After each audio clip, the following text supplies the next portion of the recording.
Welcome to Shaq's house. Shaq's house. That's our Shaq. You're now in Shaq's house. That's our Shaq. Welcome to Shaq's house. What's going on, Shaq Housers? How you doing? It's your boy, the one and only Shaq House. Yes! Happy Black History Month. And in light of that fact, we're going to be talking about one of Marvel's forgotten, technically forgotten black characters.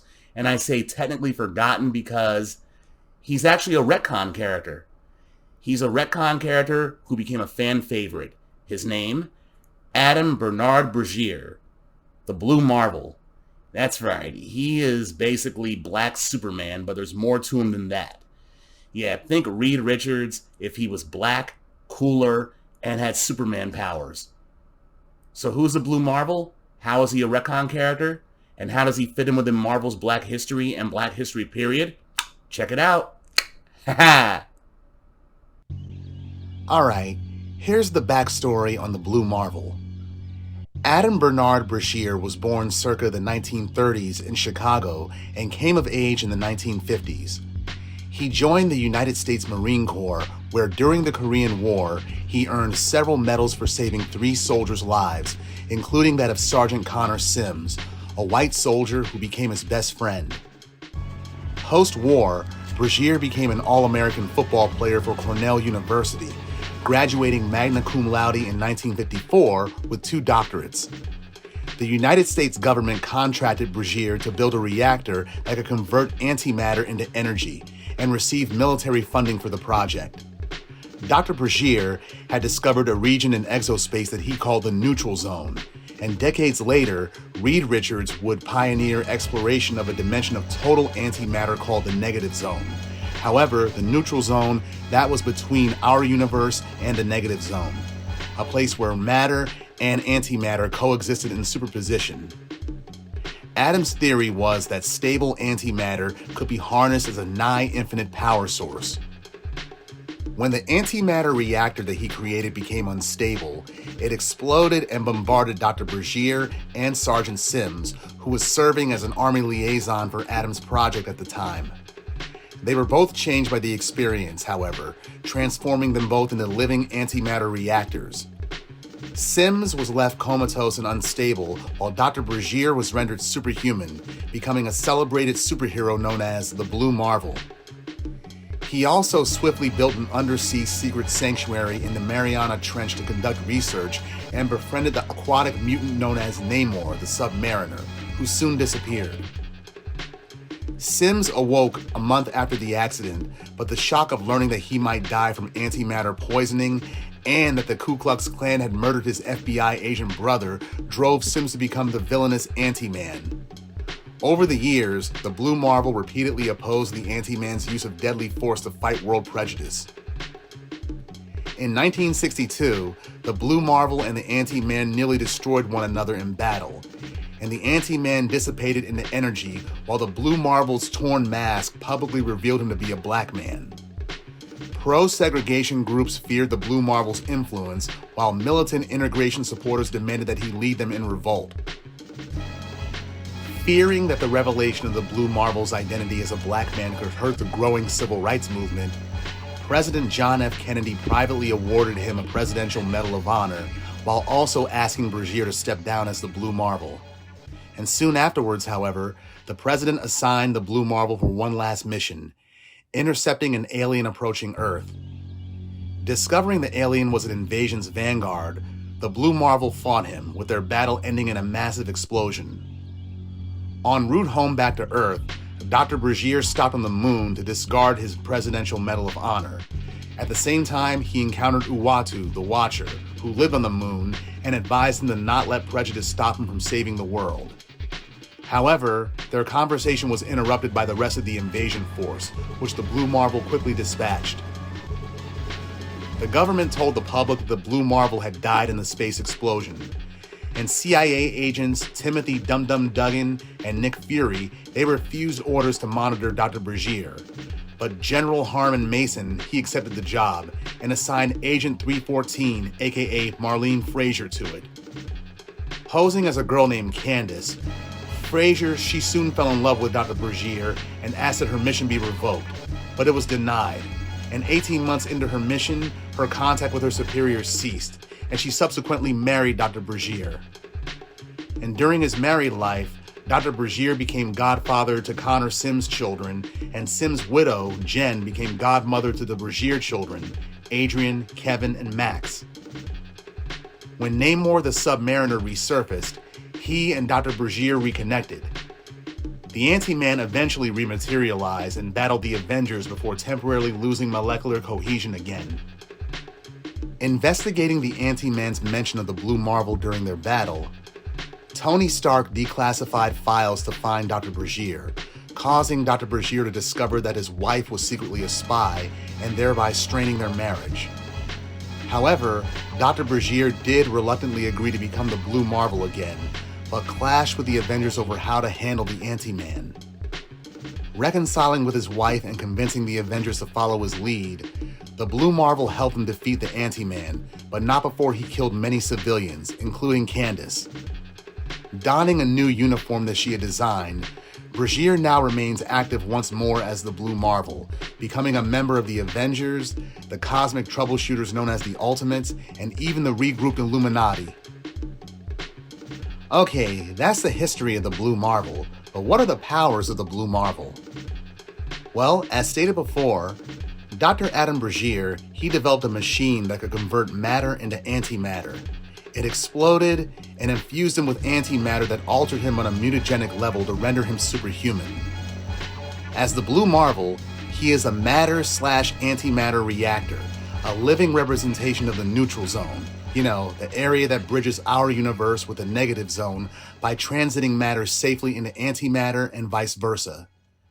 Now, matter and antimatter will completely annihilate each other under normal circumstances, thereby producing a tremendous amount of energy. The Blue Marvel's physiology generates and then harnesses matter and antimatter reactions to increase his physical abilities and metabolism, while also providing him with energy manipulation powers. The Blue Marvel possesses well in excess of Class 100 strength. He's able to displace thousands of tons in the atmosphere and even alter the trajectory of moons or planetoids in space. He can survive unaided in various extreme environments such as a vacuum, withstand temperature extremes, physical punishment, and other forces to a phenomenal degree, giving him extraordinary endurance and near invulnerability. His positron-enhanced musculature can be exerted for superhuman speed and reaction time, but he primarily moves at high speeds through particle interactions by creating anti-gravitons for levitation and flight. Manipulation of anti-gravitons as well as electromagnetic propulsion allows him to achieve near-light speeds. His mind is enhanced as well, existing in a state of energy that gives him superhuman intelligence and allows him to capture and process information faster than the human mind can fathom, and it also improves his reflexes. For energy manipulation, the Blue Marvel can rely on natural matter/antimatter reactions. His powers are positronic in nature, with positrons being the antiparticle of normally occurring electrons, and so releasing his energies can annihilate the binding particles of any matter they touch, causing explosive disintegrations. Controlled particle emissions allows him to guide his positronic blasts to their target first, so that they don't explode against air or dirt molecules in the atmosphere before even reaching their target.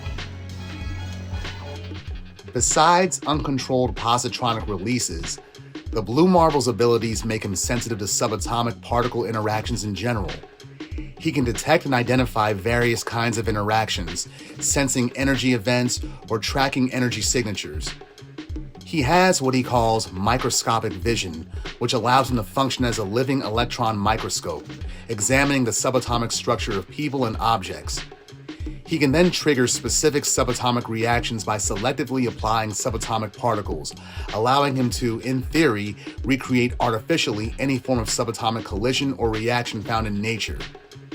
In practice, this translates into a wide variety of energy-based powers, such as the projection and control of light, heat, and force, creating solid energy constructs or deconstructing those made by other superhumans or sources, etc.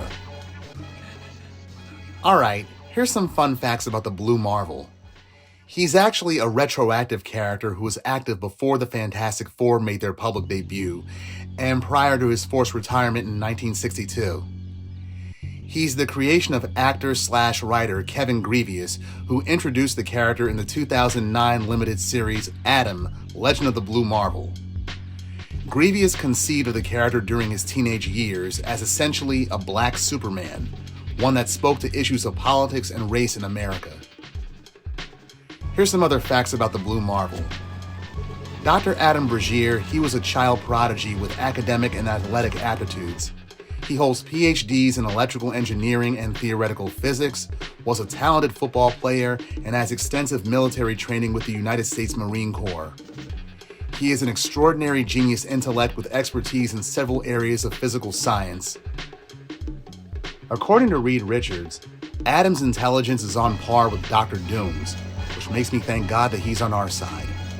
And also, racism is a leitmotif of Adam's life.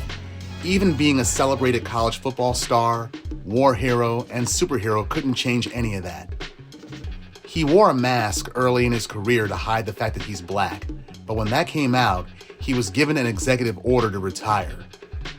But even in his retirement, he was considered dangerous, so the CIA assigned Marlene Frazier to spy on him. Why Marlene? Because according to the CIA, they, as in us, black folks, we like white women. But Marlene, as Candace, she fell in love with Adam and married him and had 3 kids by him, Kevin, Max, and their daughter Adrian.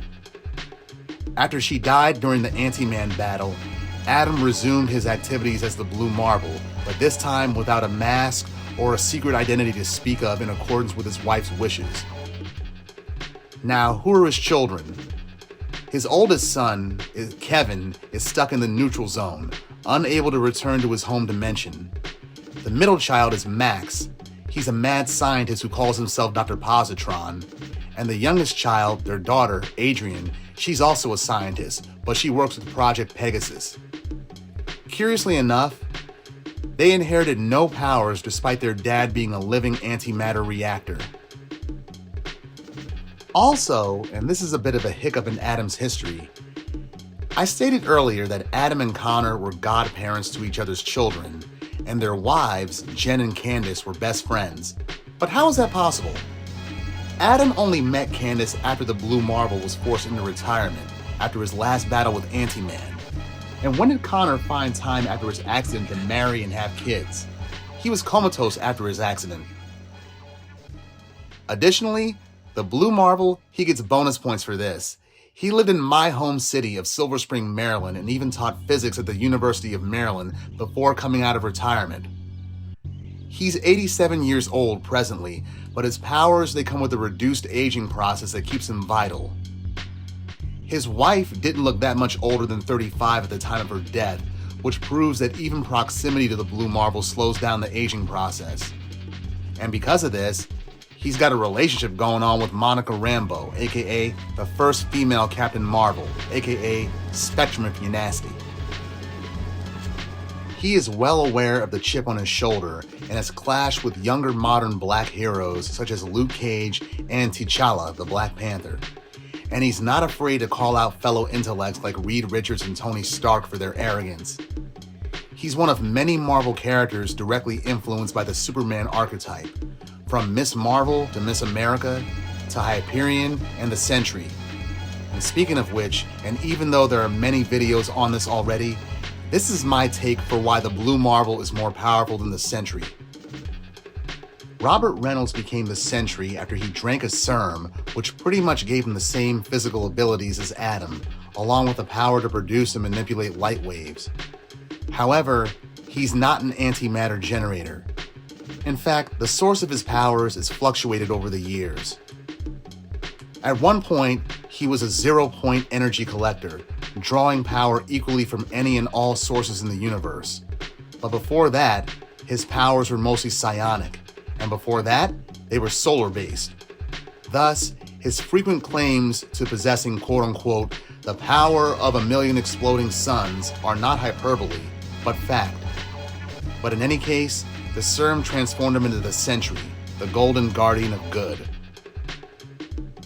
Yes, the Sentry has the Void, and each are manifestations of Bob Reynolds' core personality, but with none of that to hold him back, he'd be at full power. However, and consider this, antimatter conversions theoretically produce more energy than what's solar-powered. Plus, the Sentry has already proven to be vulnerable to antimatter storms. Apparently, it's like it's kryptonite. Also, Adam's more stable than Bob in terms of mental state and powers. I mean, the guy's a living, stable antimatter reactor, for God's sake. And lastly, the Blue Marvel has already beaten the Sentry in their first encounter. He punched the guy right into space. Anyway, that's what I got for you for the life, times, and superpowers of Dr. Adam Brashear, the Blue Marvel. Check in next week. We're going to be doing something else. We're going to be taking it further back to the timely comics era of Marvel. Type in the comments who you think I'm going to do. Anyway, I will see you next week, folks, and you have a good one. Later. Mansion, apartment. Shack house. Yes! Yeah.